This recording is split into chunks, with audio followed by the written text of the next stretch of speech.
So this guy might be the nicest criminal in the world. The guy's name is Jan, and Jan is 32 and he's kind of a turd. Like, he's already been in prison in Sweden for grand larceny, and Jan, he doesn't really like prison. Like, it's not for him. He wants to get out.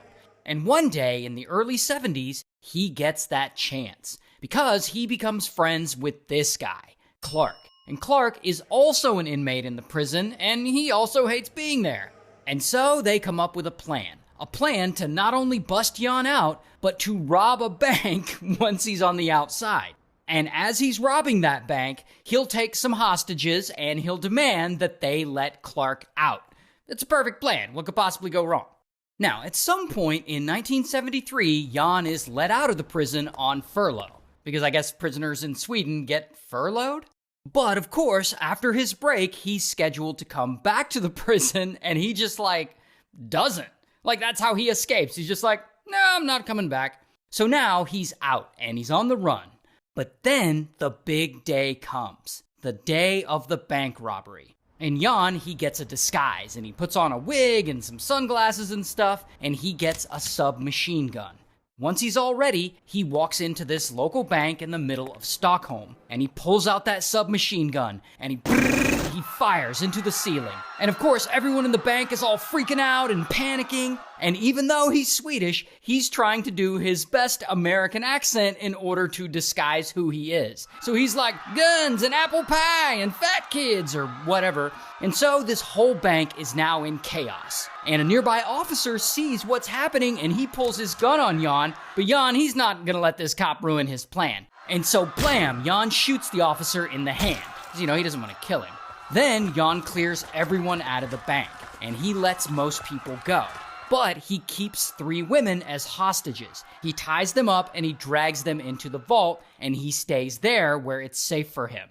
Now, as Jan probably predicted, within minutes, police surround the place, and they're trying to negotiate with him to figure out what he wants. And so Jan lays out his demands. He says to release Clark from prison, give him 3 million kroner, which is about $700,000 US during this time, provide a fast getaway car, and then let him and Clark leave with the 3 hostages. Now, police, they're not stupid. This isn't their first rodeo. They know Jan could easily use the hostages as cover to get away and then murder them later. So they play it carefully. They let Clark out of prison and they deliver him to the bank, and they also deliver the money.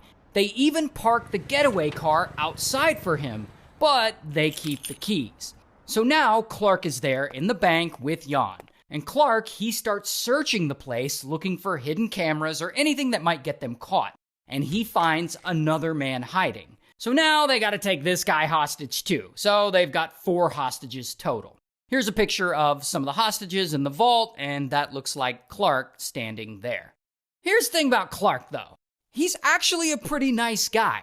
He unties the hostages and he gets them a phone to call their families so that they can talk to them and feel better.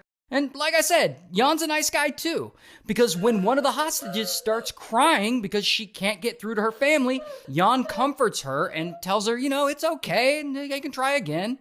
And so now both of these guys are being really nice to the hostages, and of course the hostages notice. And their opinion of these armed bank robbers holding them captive starts to get more favorable.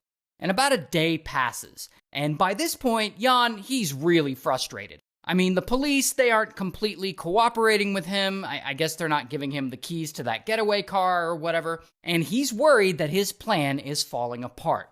And so he comes up with another idea. He's gonna force one of the hostages to call the Prime Minister directly. And I don't know what the Prime Minister of Sweden looks like in 1973, but I assume he looks like this. And so Jan has a hostage call the Prime Minister, and this hostage begs the Prime Minister to allow Jan and Clark to leave the bank safely with all the money. She even says that she trusts them and that they've treated her really well and they're nice, and she's more afraid of the police than she is of Jan and Clark. But the Prime Minister, he's like, no. He says he's not going to allow armed criminals to roam the city with innocent people as hostages. So that plan failed. Now at this point, Jan and Clark are running out of options, and they're starting to think that they may not make it out of this bank alive. And so they wait. And strangely, during this wait, they become kind of closer to the hostages. Like they play tic-tac-toe with them. Jan brags to them about how he picked up knitting and sewing and even rug making back in prison. They listen to the radio and Jan shows off some of his dance moves whenever music comes on. And at one point, one of the hostages claims that she's claustrophobic, so Jan actually lets her out of the vault to walk around. Later, when she's cold, Jan takes off his jacket and he puts it on her.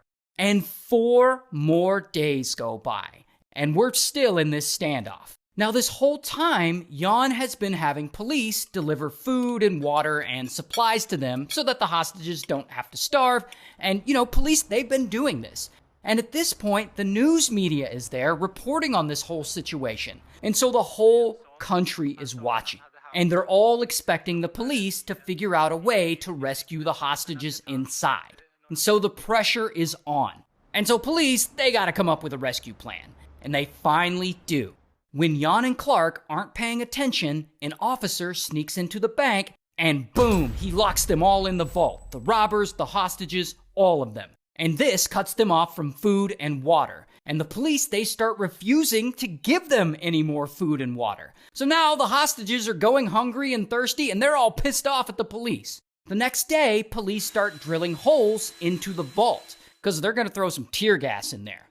And pretty quickly, Jan realizes what they're up to. And so he puts nooses around the hostages' necks, tying the ropes to the top of the safe deposit boxes. And he warns police that if tear gas knocks them out, the hostages will end up hanging and it'll be police's fault. But police are like, whatever, bitch. And they keep going. They drill even more holes. And after a couple of days, they've finally drilled enough holes and they start pumping tear gas into that vault. Now, the hostages, they aren't actually in a noose, so they're fine. But the gas hits them all and everyone drops to their knees and they're coughing and they're choking and their eyes are burning. And that is when Jan finally gives up and he yells out, "We give up! Let us out!"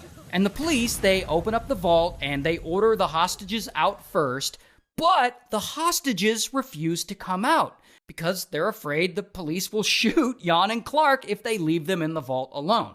And so Jan and Clark, they step out first, followed by the hostages, and then something that no one expects to happen happens. Some of the hostages hug them goodbye. Some of them even kiss them. One of them even tells Jan, "Write me when all this is over." So what the hell is going on? And so, bam, Jan is arrested. Here's his mugshot. Also, bam, Clark is arrested too. And here's a picture of him. And Clark, he has to go back and finish his previous sentence, while Jan, he gets 10 extra years in prison. And all of this happened in Stockholm, Sweden, so this is actually where the term Stockholm Syndrome comes from.